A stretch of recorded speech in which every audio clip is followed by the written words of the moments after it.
Coming up today on this week's episode, Mass Effect 3 harnesses DLC fiasco, Sony attempts to defend PlayStation Vita's backwards compatibility with PSP UMD titles, PS3 exclusives multiplayer to become a la carte, and much, much more. This is Nick's Gaming View.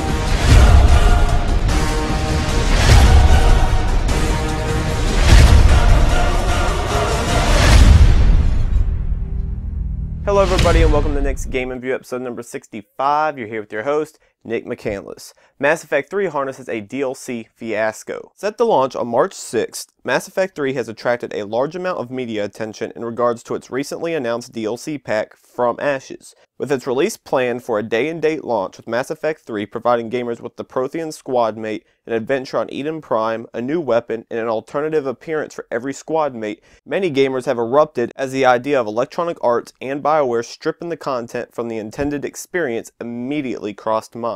While the content will be free for those who purchase the Collector's Edition, Hudson, director of Mass Effect 3, emerged on Twitter to defend the upcoming release by stating, quote, "It takes about 3 months from content complete to bug fix, certify, manufacture, and ship game discs. In that time, we work on DLC. On Mass Effect 3, content creators completed the game in January and moved on to the From Ashes DLC, free with the Collector's Edition, or you can buy separately. DLC has fast certification and no manufacturing, so if a team works very hard, they can get a DLC done in time to enjoy it with your first playthrough on day one."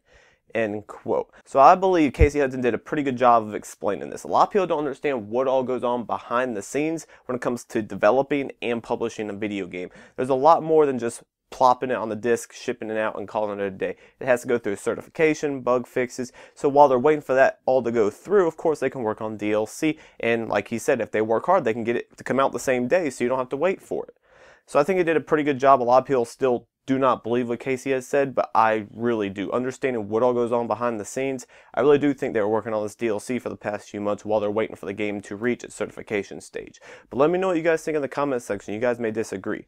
Now, Sony attempts to defend PlayStation Vita's backwards compatibility with PSP UMD titles. With the PlayStation Vita officially available in all 3 major regions, PlayStation fans are enjoying the PS3 experience within their very own hands. While the Vita's launch was executed smoothly, in addition to a solid software lineup, owners of Vita's predecessor, the PSP, are disturbed by the fact that they are unable to play their UMD titles on the PlayStation Vita. The fact that Japan has a system in place to transfer UMD titles to the PlayStation Vita, owners of the Vita in North America and Europe are confused as to why the same solution is not offered within their respective regions.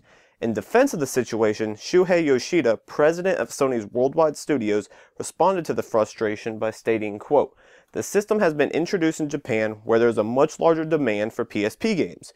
When you look at the release schedule of new titles there are still lots of PSP games being released in Japan and being announced for release. Lots of people who are interested in trying Vita are also interested in playing PSP games that they might purchase before Vita comes out and will not necessarily choose the digital version. So there's a lot more demand to introduce a program like that." End quote. So I strongly disagree with Yoshida's statement here. Regardless of whether Japan has a stronger PSP influence than North America and Europe, you've already developed the technology. You've already developed the software. Why not bring it to North America and Europe?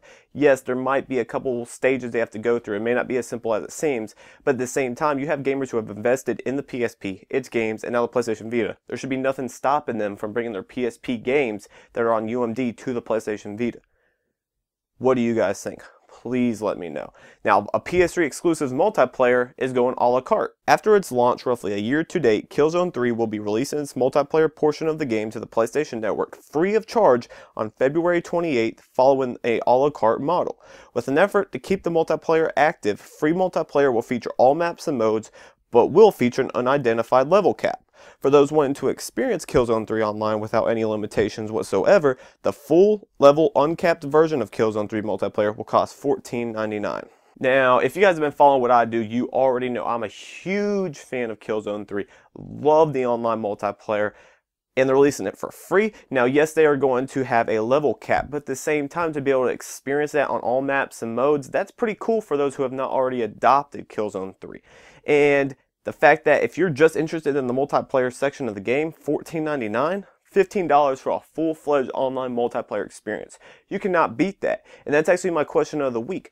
Do you see this experiment with Killzone 3 becoming the future of gaming? Do you see Sony doing this with their future titles, where a year after launch, they released a multiplayer portion of the game for free with a level cap or some sort of restriction, and then released the full version at a discounted price?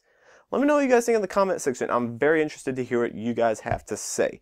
So that wraps up Next Game Review episode number 65. If you want to contact me, you can email me at admin@thegameraccess.com. You can follow me on Twitter at thegameraccess, and be sure to keep checking thegameraccess.com. Thank you guys for watching. Thank you guys for your support. I'm out. Access granted.